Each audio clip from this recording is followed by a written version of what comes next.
Hi viewers, இந்த video பார்க்குற எல்லோருக்கும் என்னோடய வணக்கங்கள். பொதுவாக மேகி சாப்பிட்டா உடம்புக்கு கேடுன்னு சொல்லுவாங்க. ஆனால் மாதத்தில் ஒரு தடவை இல்லை எப்போயாவது ஒரு தடவை சாப்பிட்டா தப்பே கிடையாதுங்க. அதுவும் நான் சொல்கிற மாதிரி ஹெல்த்தியாக சாப்பிட்டிங்கன்னா ரொம்பவே நல்லாயிருக்கும். சரி, அது எப்படி செய்யலான்னு பார்க்கலாமா? வாங்க வீடியோக்குள்ளே போகலாம். முதல்ல நான் அதுக்கு என்னென்ன பொருள் எடுத்துக்கிட்டேன்னா, ஒரு ஆனியன், ஒரு தக்காளி, நம்ம வீட்டில் என்ன வெஜிடபிள்ஸ் இருக்கோ அதை கட் பண்ணிக்கோங்க. என்கிட்ட கேரட் இருக்குது, அதனால் கேரட் வச்சுக்கிட்டேன். 100 கிராம் காளான், இஞ்சி பூண்டு குட்டி குட்டியாக நறுக்கி வச்சுக்கிட்டேன். மேகி மசாலா, அப்புறம் நான் 4 மேகி எடுத்துக்கிட்டேங்க.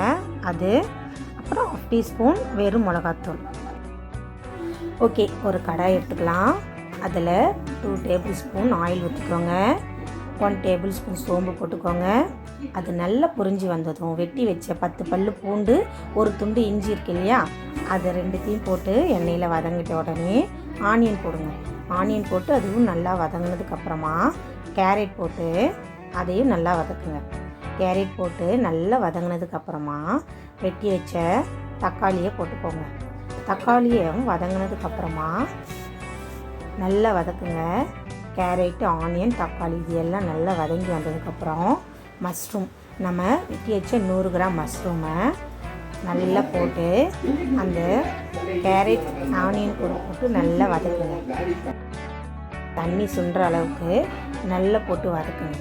வதக்குனதுக்கப்புறமா மஞ்சத்தூள், 1/2 டேபிள் தனி மிளகாத்தூள் போட்டு அதையும் நல்லா வதக்குங்க. பச்சை வாசனை போகிற அளவுக்கு எல்லாம் வதங்கினதுக்கப்புறம் நம்ம எடுத்து வச்ச மேகி மசாலா இருக்கு இல்லையா, அதில் பாதி மட்டும் போட்டு அந்த மசாலாவில் போட்டு நல்லா வதக்குங்க. எல்லாம் ஒன்றோட ஒன்று நல்லா வதங்கி வந்ததுக்கப்புறமா இந்த டம்ளரில் நான் 4 டம்ளர் தண்ணி எடுத்துக்க போகிறேன். ஏன் 4 டம்ளர்னால் 4 மேகி பாக்கெட் எடுத்துருக்கேன். அதனால் ஒரு பாக்கெட்டுக்கு 1 டம்ளர் விதத்தில் 4 டம்ளர் தண்ணி நான் ஊற்றிக்கிறேன்.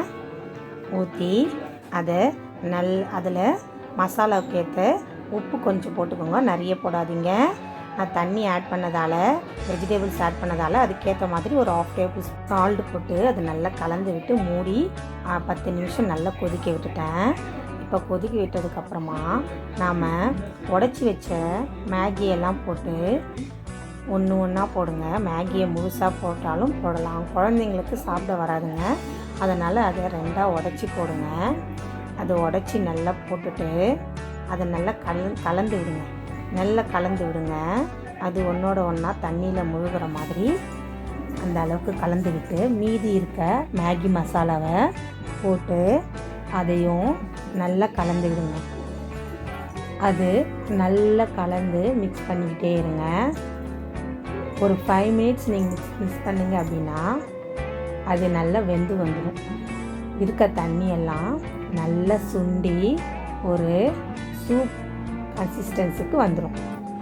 உங்களுக்கு திக்காக வேணும்னா திக்காக நல்லா தண்ணியை சுண்ட வச்சு ஆஃப் பண்ணி இறக்கிடுங்க. எனக்கு கொஞ்சம் சூப் கன்சிஸ்டன்சியில் வேணுன்றதால நான் இதோட ஆஃப் பண்ணிக்கிறேன். அவ்வளோதான், மஷ்ரூம் மேகி ரெடி. நீங்களும் செஞ்சு பாருங்கள். லைக் பண்ணுங்கள், உங்களுக்கு பிடிச்சிருந்ததுன்னா ஷேர் பண்ணுங்கள், கமெண்ட் பண்ணுங்கள், மறக்காமல் சப்ஸ்கிரைப் பண்ணுங்கள். பாய்.